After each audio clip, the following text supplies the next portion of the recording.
Olá, meu nome é Samuel Vieira, sou pastor da Igreja Presbiteriana de Anápolis e tenho trabalhado com missão urbana desde quando morei nos Estados Unidos, onde fui professor do Gordon Conwell Theological Seminary nessa área. E de lá para cá tenho lido, pesquisado, estudado e recentemente eu publiquei um livro que está na Amazon, ainda não foi publicado em formato de papel, mas ele já está na Amazon disponível, Uma Igreja para a Cidade, Samuel Vieira.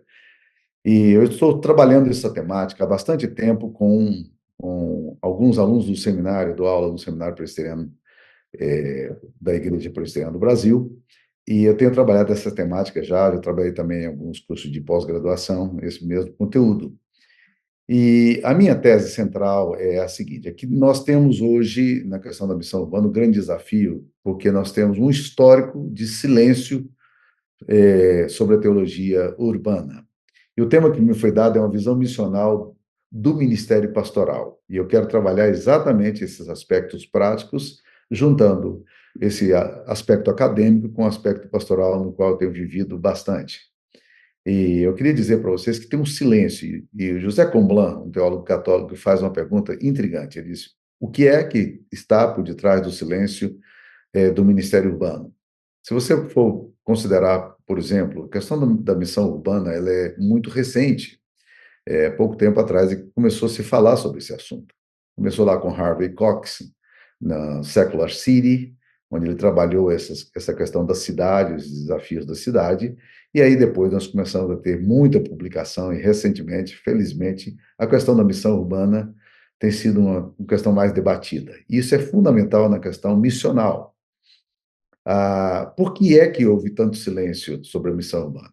Há um aspecto teológico histórico, porque durante muito tempo a igreja foi formulada num contexto urbano. Só para você ter uma ideia, Calvino, quando escreveu as Institutas, ele morava em Genebra, que era uma cidade de 16 mil habitantes. Então, as crises, as questões que Calvino tinha, apesar de serem questões da cidade, não eram questões tão urgentes, tão prementes como nós temos hoje. Nosso mundo é um mundo urbano.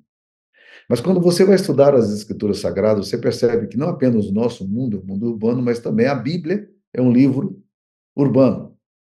Por exemplo, algumas das formulações teóricas ou teológicas que nós temos se deram em palácio, né? Você tem, por exemplo, homens que viveram no contexto de cidade, de grandes cidades.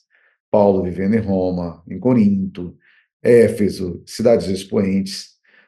Quando você vai para o Antigo Testamento, também você percebe que Daniel viveu num contexto de cidade grande, porque era um ambiente estruturado em cima de grandes impérios.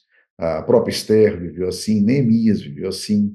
Então, alguns personagens das Escrituras Sagradas viveram nesse contexto. O próprio Davi, que era rei e tinha que lidar ali com as ambiguidades, contradições e lutas que existiam na cidade. Eu tenho pensado que nós temos que reorientar a nossa pastoral, que é uma pastoral que foi construída num contexto rural. Muitos de nós temos aí uma eclesiologia rural, e não apenas temos uma eclesiologia rural, mas nós também temos uma teologia rural. E nós precisamos fazer essa transposição, ela nem sempre é muito fácil de ser elaborada. Por quê? Porque, na verdade, nós estamos com esse ambiente rural por detrás da nossa reflexão. Boa parte das igrejas históricas, e eu faço parte de uma dessas igrejas históricas, foram formadas a sua eclesiologia num contexto rural. Então, nós temos pastores urbanos e igrejas com mentalidade urbana, ainda que vivendo na cidade. Nós importamos os conflitos rurais e trouxemos para a cidade e não conseguimos entender em que contexto nós estamos vivendo e quais são os desafios que nós temos diante de nós. Por isso, eu queria trabalhar para vocês o que eu chamo dos grandes desafios pastorais para a cidade. E eu diria que nós temos 6 elementos que são importantíssimos quando nós pensamos na eclesiologia urbana.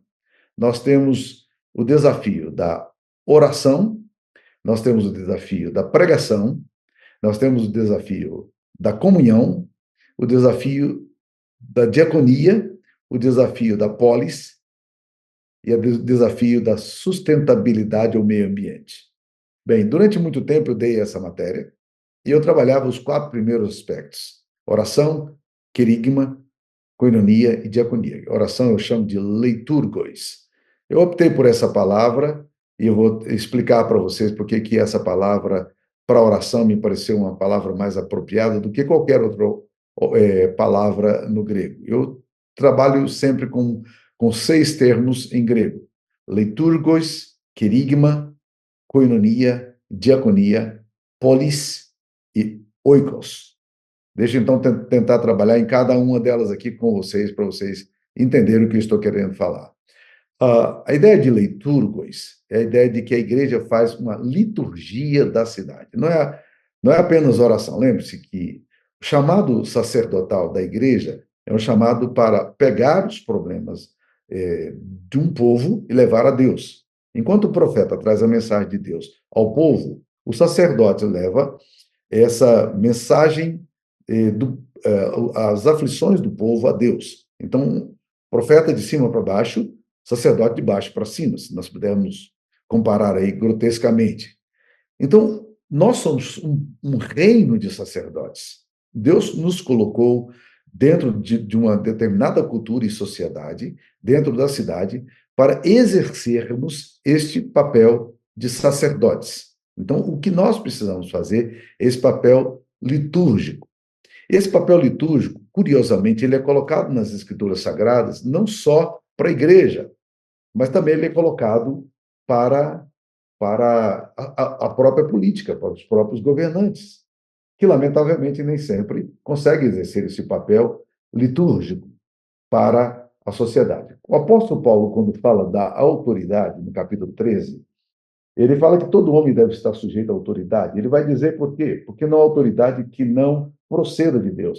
A ideia dele não há autoridade que não esteja apotel, debaixo de Deus. Esse é o termo a frase que se usa no grego aqui. Mas logo em seguida ele fala no versículo 4 que a autoridade é ministro de Deus. Aqui ele vai usar o termo diáconos. Logo em seguida ele vai dizer no mesmo versículo 4 que não é sem motivo que ela traz a espada, porque ela é ministro. Mais uma vez aparece a palavra diáconos.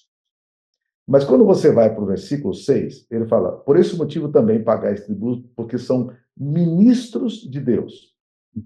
E aqui ele não usa mais o termo diaconal, mas o termo leiturgos.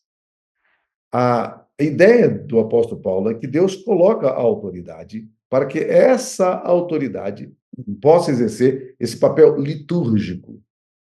E é assim que nós realmente entendemos a igreja.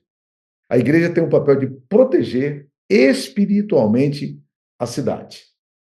E é muito interessante quando você vai olhar a questão da oração. Em Êxodo capítulo 12, versículo 41, há uma expressão para lá de interessante. Êxodo 41, Êxodo 12, 41, a Bíblia nos afirma que quando o povo de Deus saiu do Egito, naquele mesmo dia, Êxodo 12, 41, saíram todas as hostes espirituais com o povo de Deus. É uma afirmação curiosa, muito interessante. Por quê? Porque o povo ficou 430 anos ali no Egito. E agora, quando o povo sai com este povo toda essa dimensão litúrgica, porque todas as hostes celestiais saíram ali com Moisés e com o povo. Aconteceu, Êxodo 12, 41. Aconteceu que, ao cabo de 430 anos, nesse mesmo dia, todas as hostes do Senhor saíram do Egito. Não é uma expressão muito interessante? Todas as hostes saíram. A presença de Deus estava com o seu povo. Tente traduzir isso para a dimensão da igreja. O apóstolo Pedro vai afirmar que nós somos um reino de sacerdotes. Nós somos uma nação santa, um povo escolhido por Deus para sermos um reino de sacerdotes. E é muito interessante a ideia de sacerdotes aqui, porque Lutero, na Reforma, vai desconstruir o conceito de sacerdote atribuindo o papel sacerdotal apenas ao laicado, apenas aos sacerdotes ordenados. Ele está dizendo, não, nós todos somos um reino de sacerdotes, todos nós exercemos essa função sacerdotal. O apóstolo Paulo vai dizer, na segunda carta aos Tessalonicenses, no capítulo 2, versículo 7, uma outra coisa muito forte e muito interessante. Ele fala que o mistério da iniquidade já opera e só aguarda que seja retirado aqueles que agora o detêm. O que é que detém a força desse mistério da iniquidade que já opera no mundo? Você pode dizer o Espírito Santo, a resposta está correta. Mas vamos avançar um pouquinho na pergunta. Onde é que o Espírito Santo habita? O Espírito Santo habita no povo de Deus, no coração. Nós somos o templo de Deus, nós somos o santuário de Deus. E esse santuário de Deus, o Espírito Santo habita dentro dele. Então, o povo de Deus é o povo que tem o Espírito Santo.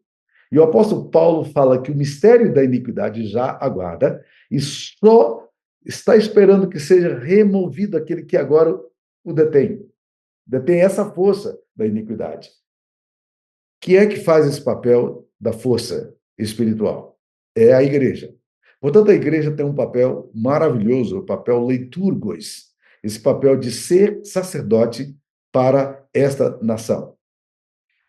Acontece uma cena muito interessante lá no Antigo Testamento. Em Gênesis capítulo 18, versículo 22 a 23, nos diz que Deus anuncia a Abraão que ele vai destruir as cidades Sodoma e Gomorra. E o texto de Êxodo, capítulo 18, faz uma colocação que é questionada da forma como ela é colocada por alguns maçoretas mais antigos, né? Ou por alguns exegetas mais antigos. Porque nos diz a palavra de Deus que quando Deus anunciou a Abraão a destruição daquelas cidades, capítulo 18, versículo 22, diz aí, então partiram dali aqueles homens e foram para Sodoma. Porém, Abraão permaneceu ainda na presença do Senhor. O texto diz que Abraão, quando os homens foram para Sodoma e Gomorra, Abraão permaneceu na presença do Senhor. Qual é a inversão maçorética antiga que faz todo sentido e que é levantado por alguns exegetas? O texto aqui não diria Abraão permaneceu na presença de Deus, mas o Senhor permaneceu na presença de Abraão. Faz alguma diferença pensar assim? Faz toda a diferença. Deixa eu tentar explicar. Deus anuncia a Abraão a destruição de Sodoma e Gomorra. E ele para diante de Abraão, constrangendo Abraão, como se dissesse: você não vai me pedir nada? Está tudo certo para você te anunciar a destruição da cidade? E essa dimensão constrangedora, essa atitude constrangedora de Deus de parar diante do seu servo, Abraão, o leva a começar a interceder pela cidade. Então ele faz algumas perguntas interessantes. Ele pergunta: Senhor, se houver 50 justos naquela cidade, o Senhor vai destruir aquela cidade? Deus diz: não. Depois ele vai um pouquinho além e diz: Senhor, mas se houver naquela cidade 40 justos, o Senhor vai destruir aquela cidade? Deus disse: não. Senhor, mas e se houver ali um pouco, deixa eu me atrever, a 30? Deus disse: não. E Deus então diz: Senhor, mas se eu atrevi a falar, mas se houver ali, porventura, 20, e vai a 10. E ele, todas as vezes que Abraão ora a Deus, perguntando a Deus se ele destruiria se tivesse ali 10 pessoas, todas as vezes que Abraão pediu, Deus deu sim. Há uma pergunta que não quer calar, e que essa pergunta não tem resposta, é a seguinte: e se Deus, e se Abraão atrevesse a pedir a Deus, dizendo: Deus, ali tem Ló e a sua família, não destrua a cidade por causa de Ló e a sua família. Será que Deus não atenderia Abraão? Por quê? Porque, na verdade, não faltou misericórdia em Deus em todas as orações que Abraão fez. Mas faltou, sim, ousadia em Abraão, porque Abraão foi até um ponto e parou. Nós temos esse elemento da preservação, esse elemento litúrgico. E o grande desafio inicial que nós temos é de orar. Por isso que o apóstolo Paulo vai falar de uma forma muito clara que a gente tem que orar pelas autoridades constituídas. Nós precisamos desenvolver uma liturgia de oração pelos presos da cidade, pelos políticos da cidade. Eu estou saindo agora mesmo de um encontro com um candidato a prefeito aqui na minha cidade, estava orando com ele. É muito importante a gente aprender que, na verdade, nós precisamos exercer esse papel litúrgico sobre uma cidade. A igreja é chamada para isso. Então, a primeira coisa que nós temos, o primeiro grande desafio que nós temos é o desafio litúrgico. Sermos uma nação de sacerdotes que clama pela cidade. E é curioso que quando o apóstolo Paulo fala a Timóteo, ele fala: antes de tudo, vos exorto que useis a prática da súplica. Antes de qualquer coisa, a prática da súplica. E aí ele fala da súplica, da oração, da intercessão. E a palavra súplica, que é a primeira palavra que o apóstolo Paulo usa, é a oração feita com lágrimas. Não é muito interessante pensar nisso?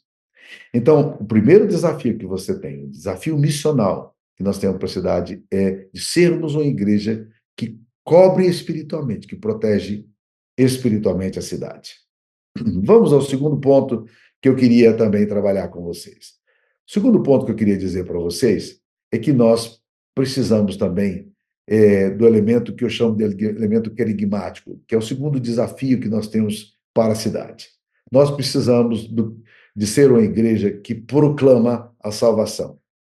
A igreja trazendo boas novas. No meu curso de missão urbana, eu sempre leio esse texto, um texto de Atos, capítulo 8, versículo 8, quando Filipe sai de Jerusalém, por causa da opressão, e vai para Samaria. E ele começa a pregar em Samaria. E ele começa a curar as pessoas em Samaria. As manifestações do evangelho começam a surgir em Samaria. E a Bíblia disse que houve grande alegria naquela cidade. Olha que frase maravilhosa. Atos 8, 8. E houve grande alegria naquela cidade. Não faz sentido pensar que a alegria está relacionada às boas novas. Esse é o papel querigmático da igreja. É o papel de proclamar as virtudes daquele que nos chamou das trevas para a sua maravilhosa luz. Nós somos uma igreja, um povo querigmático, um povo da proclamação, um povo do anúncio. Quando você anuncia as boas novas, a primeira coisa que você está anunciando é as más novas. Você nunca consegue anunciar boas novas se você não anunciar más novas. As más novas é que o homem precisa desistir da sua justiça própria. É que ele precisa se arrepender dos seus pecados. E que ele precisa entender que a única justiça que existe, que vale, é a justiça de Cristo revelada no Calvário, que são as boas novas. Mas se você não entender que você está eternamente condenado, se você não entender que você está perdido sem Jesus, você nunca vai entender as boas novas. Esse é o problema dos nossos púlpitos brasileiros. É que nós estamos pregando autoajuda, nós estamos fazendo coaching, mas nós não estamos pregando o evangelho. Preste atenção como é que Cristo começa a pregação dele lá em Lucas. Ele diz: o reino de Deus é chegado, o tempo está cumprido. Arrependei-vos e crede no evangelho. 4 mensagens. Quando você vai para João Batista, ele está dizendo a mesma coisa. Arrependei-vos. Se nós não pregarmos a mensagem do arrependimento, nós não pregamos a mensagem da salvação. Ou nós fazemos as pessoas entenderem um Deus que é um Deus pela metade. Porque, na verdade, o Evangelho, ele fala da condenação, para depois falar da salvação. Se você não entender isso, você vai ter, no máximo, um Evangelho de um pequeno Salvador. Deixa eu tentar explicar isso. Quando você crê que você é um grande pecador, Para um grande pecador, você precisa de um grande salvador. Quando você crê que você é um pecador mais ou menos, para um pecador mais ou menos, um pequeno salvador, um salvador mais ou menos resolve o problema. Mas se você é um pequeno pecador, você não precisa de um grande salvador, porque você precisa apenas de um pequeno salvador.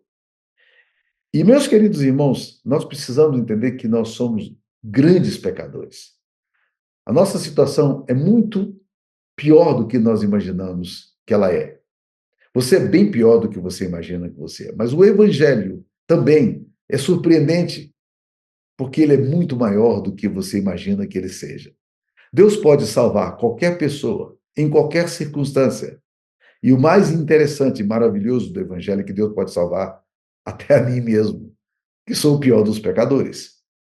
O que acontece quando você começa a entender que você é um grande pecador?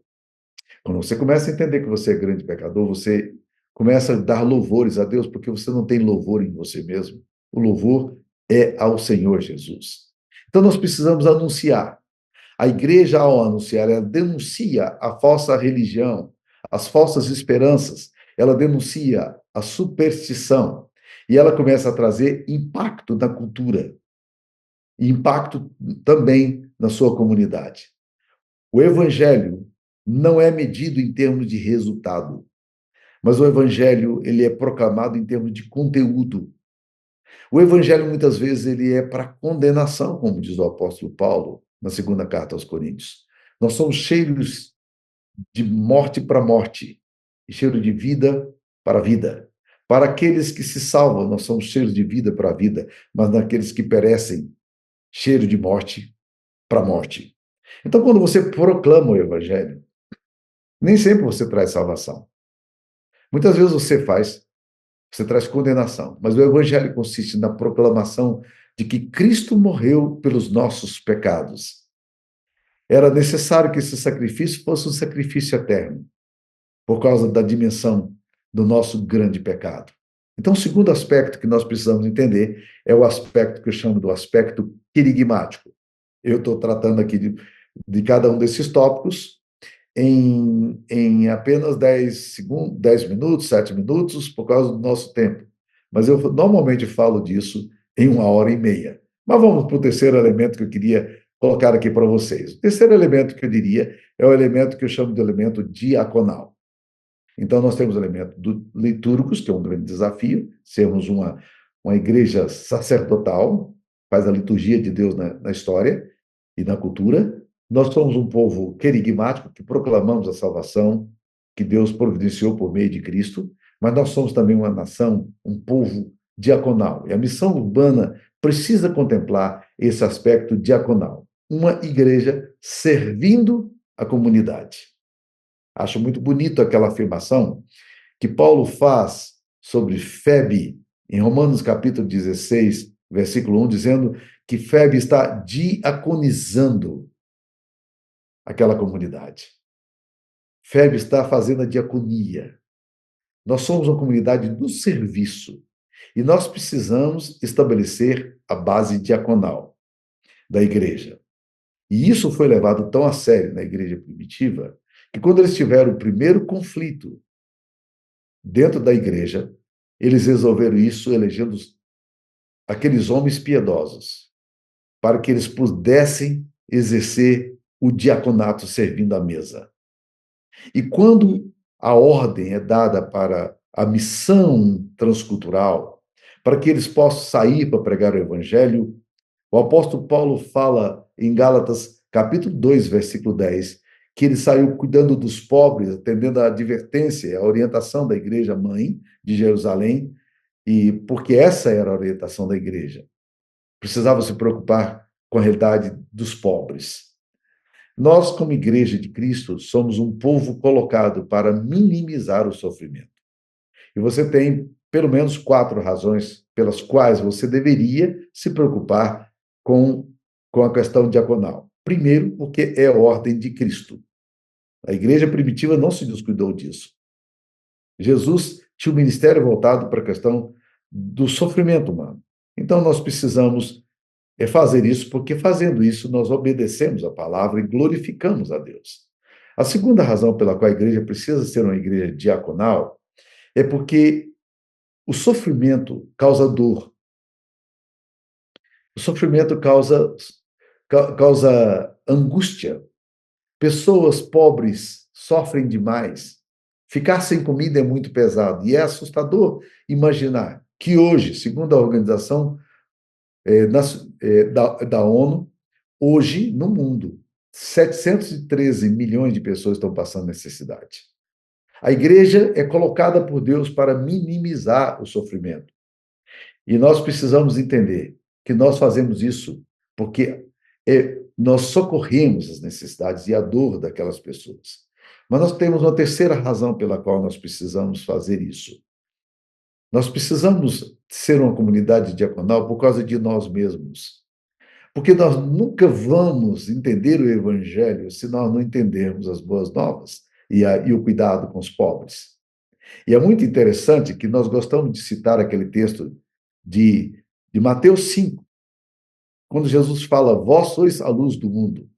Mas se você continuar a leitura de Mateus 5,13, você vai chegar logo adiante de Mateus 5,16, quando Jesus diz o seguinte, assim também brilhe a vossa luz, para que, vendo as vossas boas obras, glorifiquem a vosso Pai Celeste. Deus nos dá boas obras para que essas boas obras possam glorificar o nome do Pai. Então, nós precisamos de cuidar para que a gente dê glória a Deus, mas nós precisamos de cuidar por causa de nós mesmos, porque tratar e lidar com sofrimento nos torna humanos. E nós, muitas vezes, temos um evangelho muito burocratizado. Nós temos um cristianismo muito distanciado da dor. E nós precisamos fazer isso. Deus nos chama como uma comunidade diaconal, que cuida dos pobres, que cuida dos miseráveis, que cuida dos necessitados. Lá no Antigo Testamento, meus queridos irmãos, o povo de Deus é constantemente alertado para cuidar dos grupos vulneráveis. 3 grupos eram extremamente vulneráveis no Antigo Testamento. Era o órfão, a viúva e o estrangeiro. Quais são os grupos vulneráveis que nós temos hoje? O órfão, naquela época, muitas pessoas morriam cedo demais, ou iam para a guerra. Uma bactéria, uma infecção matava as pessoas. Os órfãos precisavam ser cuidados do povo de Deus. As viúvas, da mesma forma. Não havia um sistema de segurança social para atender e cuidar dessas viúvas.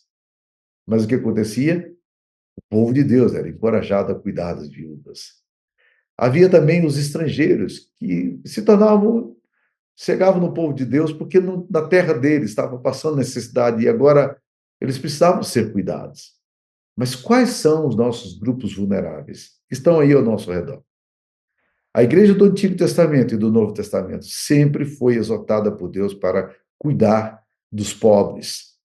Então nós temos o terceiro desafio missional, que é o desafio da diaconia. Nós precisamos ser um povo que cuida.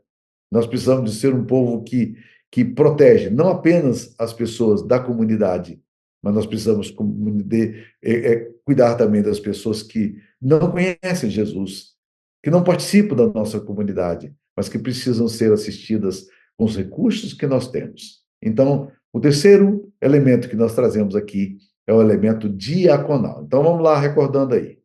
Nós somos o desafio missional nosso é para sermos um povo litúrgico, que faz a liturgia, um povo querigmático, que prega a palavra. Nós precisamos ser um povo diaconal, que cuida das necessidades da nossa sociedade. E eu iria agora para o quarto elemento, que eu chamo de elemento koinônico. Nós somos uma comunidade da koinonia. Nós precisamos ser uma igreja que vive comunitariamente. E aqui, quando eu falo de uma experiência comunitária, eu quero ir além do aspecto institucional da nossa igreja. É fácil você ser uma pessoa institucionalizada e que não experimenta senso de comunidade. Hoje, mais do que nunca, nós vivemos numa comunidade que é uma comunidade que se transformou num grande supermercado. em que nós oferecemos os produtos numa comunidade emergente que quer a resposta imediata aos seus problemas. Por isso que o discurso da teologia da prosperidade, o discurso da autoajuda, ele resolve, aparentemente, a questão do desafio da igreja da cidade, ou o desafio missional que nós temos. Mas, meus queridos, não é disso que eu estou falando. Eu estou falando de uma comunidade que seja uma comunidade koinônica. E aqui, então, eu estou até tirando o termo igreja, que eu acho que parece um pouco mais institucional, e trazendo para a ideia de comunidade. Alguns não gostam desse termo, mas vamos lá. Mas é o lugar onde você experimenta essa dimensão na qual a gente partilha a nossa dor, a nossa vivência e a nossa experiência. Meus queridos irmãos, numa época de anonimato, de despersonalização, de individualização, de solidão, a igreja como uma comunidade koinônica, ela é tudo o que nós precisamos numa sociedade dispersa e distanciada. Nós precisamos ter senso de pertencimento. Nós precisamos entender que nós somos chamados para viver em comunidade, para cuidarmos uns dos outros. Um dos autores que eu mais aprecio é um psiquiatra cristão chamado Scott Peck. Scott Peck escreveu um livro maravilhoso chamado O Tambor Diferente. Ele não está traduzido em português, The Different Drum, o tambor diferente. Quando eu comecei a ler o livro dele, já tinha lido outros, a primeira frase dele foi tão marcante, impactante no meu coração, que eu fechei o livro e disse: eu preciso pensar mais sobre isso. Ele dizia o seguinte: In community and through community lies our hope. Em comunidade e através de comunidade encontra-se a nossa esperança. E ele vai contar como ele teve que lidar com a depressão e como grupos de apoios que ele encontrou, dentre eles a igreja, e ele se converteu nesse processo, como esses grupos de apoio foram fundamentais no restabelecimento dele e na cura dele. Eu acredito, meus queridos irmãos, que o que nós precisamos mais do que nunca é criar pequenos grupos, grupos de apoio, hospitalidade, olhar com mais cuidado para a nossa vizinhança, de criarmos uma comunidade, uma igreja que serve a essa comunidade que ama. Quando uma pessoa entra na nossa igreja e vai para um pequeno grupo, nós temos 38 pequenos grupos, eu falo, essa pessoa vai ser cuidada, vai ser pastoreada. Por quê? Porque ovelha fora do aprisco é petisco de lobo. Então, precisa entrar, precisa ser cuidado. Então, essa é a quarta dimensão que eu gostaria de dizer, missional da nossa igreja para a cidade. E eu queria, então, caminhar um pouquinho mais com vocês. Eu queria trabalhar um pouquinho na comunidade, e aí eu queria, então, fazer uma meia-culpa, admitir um pecado que eu cometi durante muito tempo. Durante muito tempo, como professor de missão urbana, eu trabalhava esses 4 pontos. Um dia, eu estava refletindo um pouco nesse conteúdo e de repente eu disse: rapaz, eu estou perdendo 2 outros aspectos que são extremamente funcionais, que eu chamo agora de polis e oikos, que é a dimensão da politicidade da igreja. E esse tema é um tema muito precioso e muito importante, porque quando eu estou tratando da politicidade, o que eu queria dizer é que não é uma igreja partidária. O que nós normalmente enfrentamos hoje é uma polarização absurda e tola. Qual é a nossa situação? Nós colocamos a questão da politicidade de uma forma polarizada. Nós colocamos o cristianismo como se ele fosse de direita ou de esquerda. Mas, como diz o Tim Keller, nós limitamos muito o cristianismo quando fazemos isso, porque algumas bandeiras da direita são bandeiras cristãs e nós devemos cuidar delas. E algumas bandeiras da esquerda são bandeiras cristãs. Então, as pessoas querem nos fazer ser da direita ou da esquerda, mas nós não podemos nos prender a nenhuma dessas correntes ideológicas, porque elas são limitantes. Quando eu falo de politicidade, o que eu estou querendo dizer é que nós precisamos ter uma dimensão de cidadania. Uma igreja envolvida na construção de uma ética para a cidade. E eu gosto muito de pensar nisso, porque quando Deus escreve a carta aos deportados que estavam em Babilônia, em Jeremias, capítulo 29, Deus então vai falar através do profeta Jeremias de uma coisa extremamente importante. Presta atenção. Eles estavam numa cidade perversa, numa cidade que não era Jerusalém, a cidade amada. Mas o que que Deus vai falar para aquele povo que está ali deportado? Ele diz: Eu deportei vocês para aí. Mas olha o que que ele diz. Assim diz o Senhor dos Exércitos, Jeremias 29, 4. A todos os exilados que eu deportei de Jerusalém para a Babilônia. Então preste atenção antes de mais nada. Você está onde você está, porque Deus quer que você esteja nesse lugar. Então, floresça nesse lugar. Deus deportou o povo de Jerusalém para a Babilônia. E agora Deus está dizendo: eu quero que vocês floresçam nesse lugar. Então vamos olhar aqui algumas coisas interessantes. Olha o que a palavra de Deus diz. Edificai casas e habitai nelas.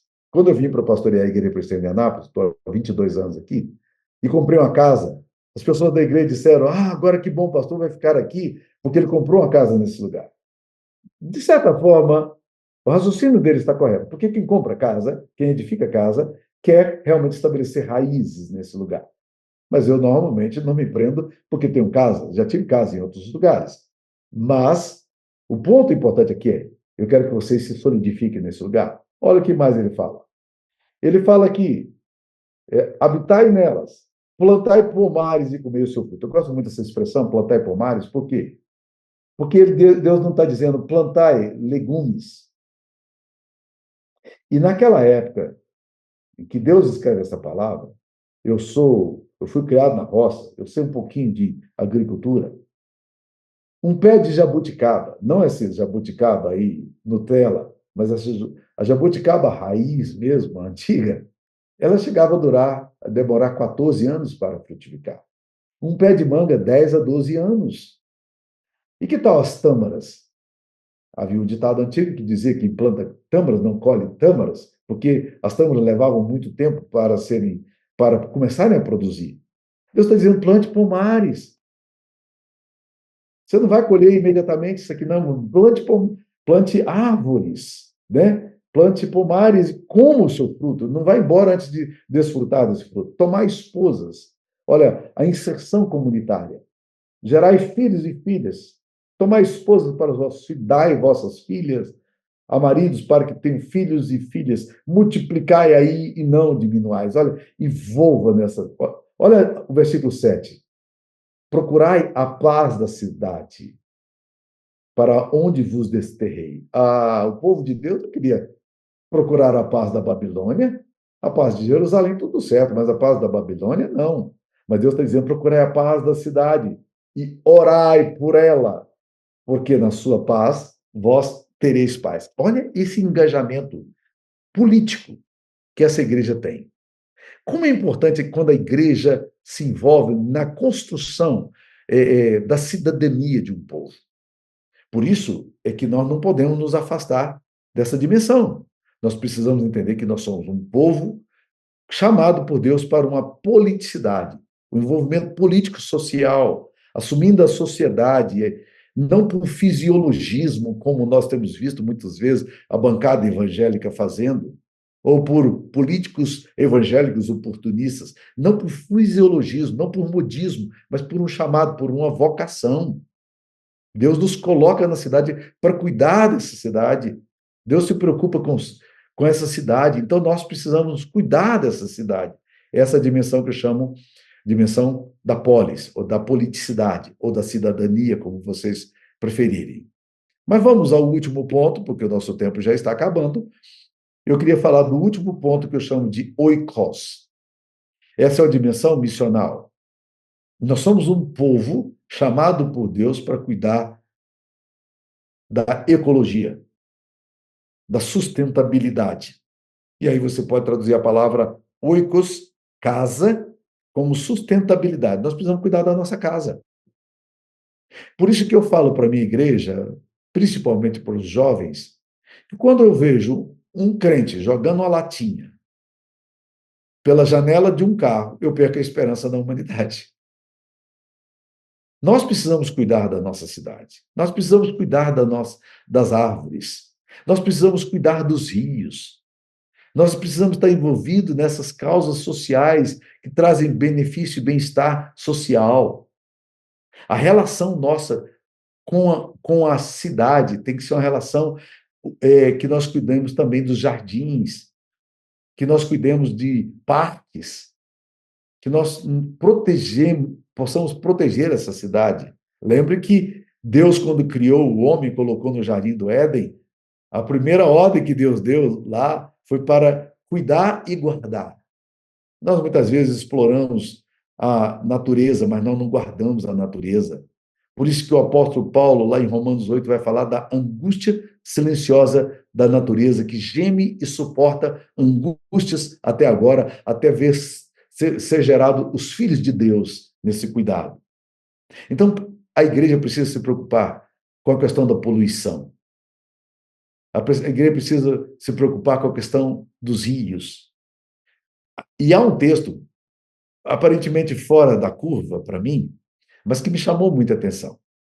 É um texto de Jonas. Deus manda Jonas para pregar sua mensagem de arrependimento aos ninivitas. Jonas não gosta dos ninivitas. Aquele povo era um povo muito cruel. Aquele povo já tinha massacrado o seu povo várias vezes. E agora Deus manda ele pregar a este povo. Ele não está muito empolgado com essa ideia. Mas ele não quis ir pelos meios normais e Deus então o despachou de submarino. Lá vai Jonas para Nínive, mal-humorado. Ele é um profeta zangado. Ele é um servo de Deus em crise com Deus. Ele é um obreiro em crise com Deus da obra. Há muitos missionários com crise com Deus das missões também. E aí ele chega ali, ele quer ver a cidade destruída. Ele sobe para o morro e ele quer, e talvez a memória de Sodoma e Gomorra viesse à mente dele. Ele queria ver Deus mandando fogo, cuspindo fogo, um hecatombe acontecesse ali, arrebentasse aquela cidade. Mas Deus não fez isso. E o último versículo do livro de Jonas, Deus vem dizer de Jonas assim: Jonas, você teve misericórdia de uma planta que não lhe custou absolutamente nada. Mas não haveria eu de ter misericórdia de 120.000 almas que não sabe discernir entre a mão direita e a mão esquerda? Aquele povo perdeu a noção do certo e do errado, de sombra e luz. Mas o texto não para aqui. Não haveria eu de ter compaixão de 120.000 almas, e o texto de lá, e de seus muitos animais? Que interessante essa preocupação de Deus com a natureza. Se nós não falarmos da natureza, nós vamos perder essa geração. E para concluir, John Stott afirma que, do seu livro Discipulado Radical, que uma das características de um discípulo radical é o cuidado com a natureza, é a ecologia. Bem, vamos tentar recordar aqui esse que eu chamo essa visão missional do ministério pastoral. 6 pontos. Nós somos chamados por Deus para orar pelas cidades, exercer a liturgia de Deus na história e na cultura.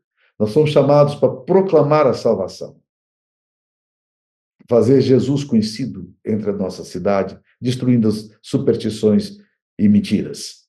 Nós somos chamados para cuidar dos pobres e necessitados. Isso faz parte da missão integral. Nós somos chamados para cuidar, proteger, dar senso de pertencimento no meio da solidão e do abandono e do distanciamento social que nós temos hoje. Quinto, nós somos chamados para a dimensão da polis, da politicidade, da cidadania. Nós precisamos cuidar dos recursos de uma nação, do investimento correto. E, por último, nós somos chamados por Deus para exercer essa dimensão ecológica, o oikos de Deus na história, dessa cidade, desse ambiente, dessa nação que nós precisamos cuidar. Cuide da sua cidade, cuide dos jardins da sua cidade. Sua igreja não é chamada apenas para cuidar de almas, mas é para cuidar também da natureza. Que Deus te abençoe. Eu espero que tenha sido útil essa narrativa. Caso você tenha interesse em comprar meu livro, que trata exaustivamente desses assuntos, ele se encontra na Amazon e você pode comprar ele aí virtualmente aí e adquiri-lo, tá? Ele está lá à sua disposição, Uma Igreja para a Cidade. Que Deus abençoe a sua vida e obrigado aí à Missão Aleph por me convidar para fazer parte desse projeto tão honroso do qual eu estou aqui agora ministrando. Deus abençoe vocês. Fique na paz.